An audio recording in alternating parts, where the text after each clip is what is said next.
لائے نفی جنس، ایک ایسا لا جو کہ نفی کے لیے استعمال ہوگا، یہ اپنے اسم کی پوری جنس کی نفی کر دے گا اس کی خبر میں سے۔ اس کے بعد ایک اسم ہوگا اور اس کی ایک خبر ہوگی۔ اس کا اسم ایک اسپیشل اسم ہوتا ہے۔ اس کا اسم جو ہے وہ 3 خصوصیات کے ساتھ استعمال ہوتا ہے۔ نمبر 1 نکرہ ہوتا ہے، نمبر 2 منصوب ہوتا ہے، اور نمبر 3 بغیر تنوین کے آتا ہے۔ جس لا کے بعد آپ کو کوئی اسم نظر آئے جس میں یہ تینوں چیزیں پائی جا رہی ہوں، پکا نوٹ کر لیجئے گا کہ وہ لا جو ہے وہ لائے نفی جنس ہوگا۔ لا کے بعد ریبہ، اس میں یہ تینوں کوالٹیز جو ہیں وہ تلاش کیجئے۔ ریب نکرہ ہے نا، ریب کے معنی ہوتے ہیں شک۔ ریب معرفہ ہے؟ نہیں۔ کیوں معرفہ نہیں ہے؟ جو معرفہ کی ہم نے اب 7 اقسام پڑھ لی ہیں، ان 7 اقسام میں کہیں بھی فٹ نہیں بیٹھتا۔ نہ تو ریب علم ہے، نہ پروناؤنز کی تینوں قسموں میں آتا ہے، نہ ریب پہ الف لام داخل ہوا ہے، نہ یہ مضاف الی المعرفہ ہے، اس کے بعد کوئی لفظ ہے ہی نہیں، نہ ہی اس سے پہلے حرف ندا ہے، تو یہ نکرہ ہوا۔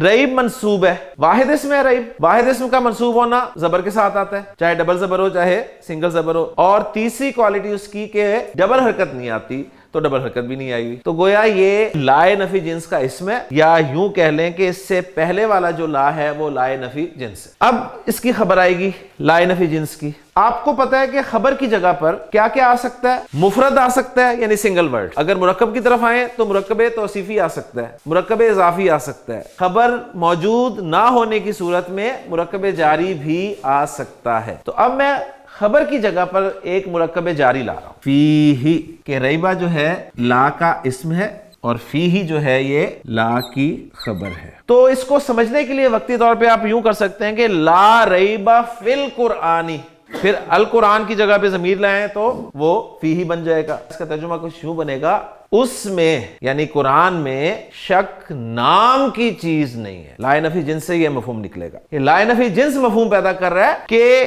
اس کا جو اسم ہے نا اس کی پوری جنس کی نفی ہو جاتی ہے خبر میں سے۔ لا الہ نکرہ منصوب بغیر تنوین کے، اللہ کے علاوہ کوئی معبود ہی نہیں ہے۔ لا اکراہ فی الدین، لائے نفی جنس استعمال ہوا ہے، اس کا اسم ہے اور اس کی خبر ہے، یعنی دین میں زبردستی نام کی کوئی چیز نہیں۔ لا عاصم اليوم، آج کوئی بچانے والا نہیں ہے سوائے اس کے جس پہ اللہ ہی رحم کرے۔ لا مانع، روکنے والا، منع کرنے والا۔ لا مانع لما اعطیت، کوئی روکنے والا ہے ہی نہیں جسے تو عطا کر دے۔ ولا موتع، موتی عطا کرنے والا، ولا موتع لما منعت، اور کوئی دینے والا نہیں ہے جس کے لیے تو روک دے۔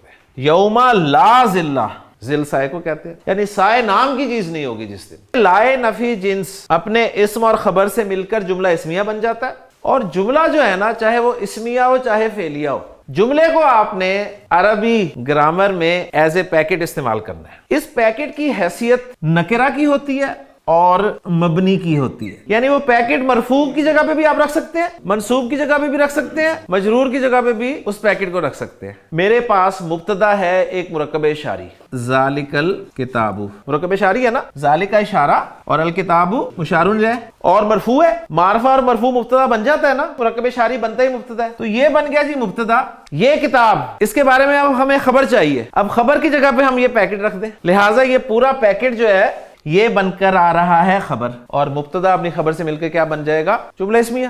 یہ کتاب لا ریب فی ہے۔ سبحانک اللہم و بحمدک، اشہد ان لا الہ الا انت، استغفرک و اتوب الیک۔